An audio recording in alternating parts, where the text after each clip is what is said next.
En aquellos días vio Jesús que lo seguía mucha gente y no tenían que comer. Entonces llamó a sus discípulos y les dijo: me da lástima esta gente. Ya llevan 3 días conmigo y no tienen que comer. Si los mando a sus casas en ayunas, se van a desmayar en el camino. Además, algunos han venido de lejos. Sus discípulos le respondieron: ¿y dónde se puede conseguir pan aquí en despoblado para que coma esta gente? Él les preguntó: ¿cuántos panes tienen?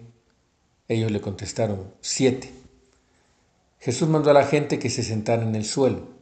Tomó los 7 panes, pronunció la acción de gracias, los partió y se los fue dando a sus discípulos para que los distribuyeran. Y ellos los fueron distribuyendo entre la gente. Tenían además unos cuantos pescados. Jesús los bendijo también y mandó que los distribuyeran. La gente comió hasta quedar satisfecha, y todavía se recogieron 7 canastos de sobras.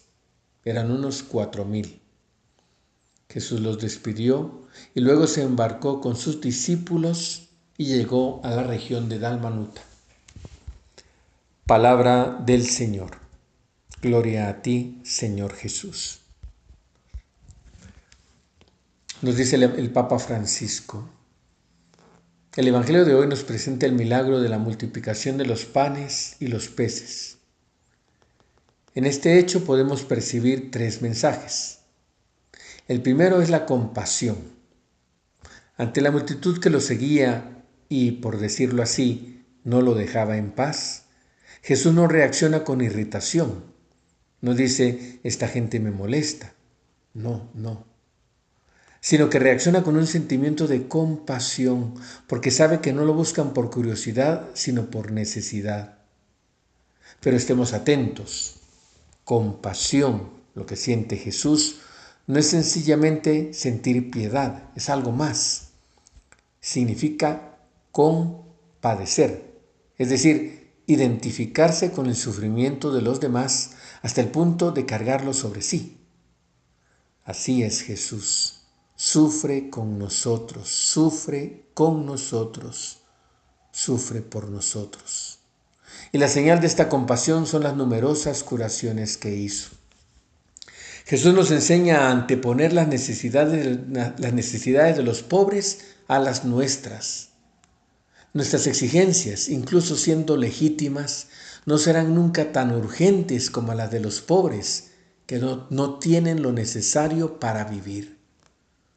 Nosotros hablamos a menudo de los pobres, pero cuando hablamos de los pobres, nos damos cuenta de que ese hombre, esa mujer, esos niños no tienen lo necesario para vivir, que no tienen para comer, no tienen para vestirse, no tienen la posibilidad de tener medicinas, incluso que los niños no tienen la posibilidad de ir a la escuela. Por eso nuestras exigencias, incluso siendo legítimas, no serán nunca tan urgentes como las de los pobres que no tienen lo necesario para vivir. El segundo mensaje es el compartir. El primero es la compasión, lo que sentía Jesús. El segundo es el compartir. Es útil confrontar la reacción de los discípulos ante la gente cansada y hambrienta con la de Jesús. Son distintas. Los discípulos piensan que es mejor despedir a la gente para que puedan ir a buscar el alimento. Jesús, en cambio, dice: denles ustedes de comer. 2 reacciones distintas que reflejan 2 lógicas opuestas. Los discípulos razonan según el mundo, para el cual cada uno debe pensar en sí mismo. Razonan como si dijeran: arréglense ustedes mismos. Jesús razona según la lógica de Dios, que es la de compartir. ¿Cuántas veces nosotros miramos hacia otra parte para no ver a los hermanos necesitados? Y este mirar hacia otra parte es un modo educado de decir con guante blanco: arréglense solos. Y esto no es de Jesús, esto es egoísmo. Si Jesús hubiera despedido a la multitud, muchas personas hubieran quedado sin comer.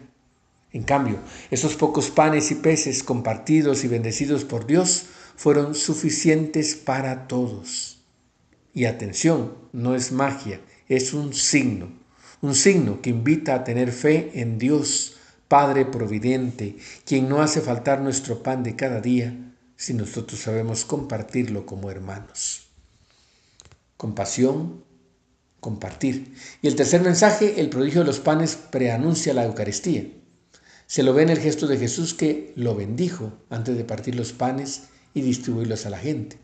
Es el mismo gesto que Jesús realizará en la última cena, cuando instituirá el memorial perpetuo de su sacrificio redentor. En la Eucaristía Jesús no da un pan, sino el pan de vida eterna. Se dona a sí mismo, entregándose al Padre por amor a nosotros. Y nosotros tenemos que ir a la Eucaristía con estos sentimientos de Jesús, es decir, la compasión y la voluntad de compartir. Quien va a la Eucaristía, a la Santa Misa, sin tener compasión hacia los necesitados y sin compartir, no está bien con Jesús. Compasión, compartir, Eucaristía. Este es el camino que Jesús nos indica en este Evangelio. Un camino que nos conduce a afrontar con fraternidad las necesidades de este mundo, pero que nos conduce más allá de este mundo, porque parte de Dios Padre y vuelve a Él.